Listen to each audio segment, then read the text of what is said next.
You ever watch a presentation that was just so powerful, so moving? It felt kind of like magic? But what if I told you that magic could be reverse engineered? That it could be broken down into a formula? Today, we're going to deconstruct Carmine Gallo's huge, influential book, Talk Like TED, and we're going to unpack its blueprint for persuasion and, yeah, its potential dark side too. Okay, let's get into it. This right here, this is the bedrock of the entire framework. The core belief that in our world today, the most valuable thing you can have isn't money or resources, it's a powerful idea. And that's the big question, right? This is the central problem that Gallo's trying to solve. You see, there's this massive gap between having a brilliant idea and actually getting people to listen, to care, and maybe even to act on it. This framework is meant to be the bridge that closes that gap. So, here's our game plan. We're going to start with the core problem, then we'll break down Gallo's three-part blueprint for persuasion, and we'll wrap it all up with a really fascinating critique about what happens when inspiration, well, when it becomes an industry. All right, let's start with the problem itself. First, we gotta understand why so many traditional presentations just completely fail. We've all been there, right? The dreaded death by PowerPoint, just an endless drone of bullet points and data that leaves you more confused than anything else.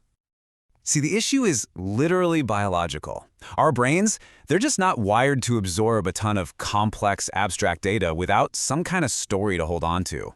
And that means the old ways of communicating, they're just not cutting it in this age of information overload. So that brings us to Gallo's solution. What he did was analyze hundreds and hundreds of the world's best talks to create this scientific framework. And it's not just about delivering information. It's about forging a real human connection. It's about creating an experience. And this whole experience, it's built on three really simple, but honestly pretty profound components. They're all designed to work with our brain's natural tendencies, not against them. First up, it has to be emotional. Here's the thing, your brain literally cannot pay attention to boring things. So before you can ever hope to change someone's mind, you have got to touch their heart. The takeaway is simple. Connection always comes before content. Second, it's got to be novel. Our brains are basically novelty-seeking machines. We're always on the lookout for something new and different.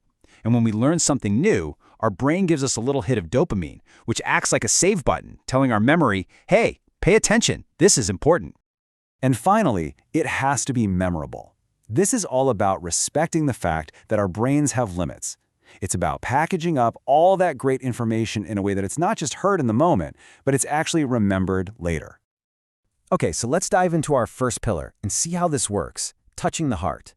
And just to be clear, this isn't about being mushy or sentimental. Nope, this is about strategic, intentional, emotional connection. So Gallo breaks this down into 3 secrets. It all starts with your own passion, because that kind of energy is totally contagious. Then you learn how to channel that passion into mastering the art of storytelling. And finally, you deliver the whole thing like you're having a natural conversation, not giving some stiff robotic performance. Now this is really fascinating. Look at this ratio.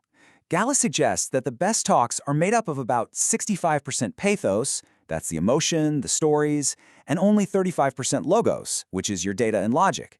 And it's based on this wild concept called neural coupling, which says that when a listener is really engaged in a story, their brain activity actually starts to mirror the speaker's brain.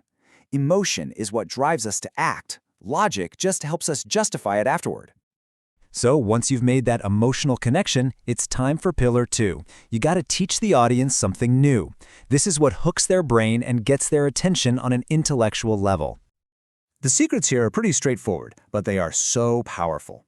First, you have to give your audience a genuinely new piece of information or a perspective they've never considered. Then, to really make it stick, you create what Gallo calls a jaw-dropping moment. And finally, you lighten up. A little bit of humor lowers everybody's defenses and makes them way more open to your new idea.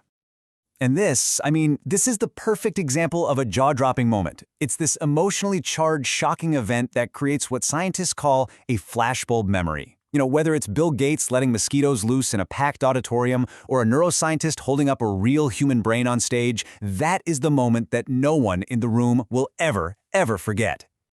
And that brings us to our third and final pillar, making absolutely sure your message actually sticks around. And this part is all about the science, the hard biological limits of our own brains. The 3 secrets here are absolutely critical. First, you have to respect your audience's energy level with the famous 18-minute rule. Then, inside that time frame, you have to use sensory language to paint a really vivid mental picture for them.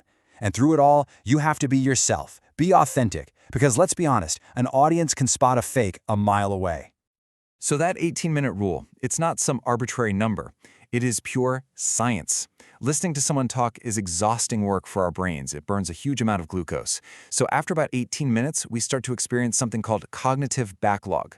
Our brain literally runs out of energy, and our attention just plummets. This time limit isn't a restriction. It actually forces you to be clear and concise. Okay, so we have the formula. It's scientific, it's effective, and it has, without a doubt, saved us from countless boring presentations. But there's a flip side.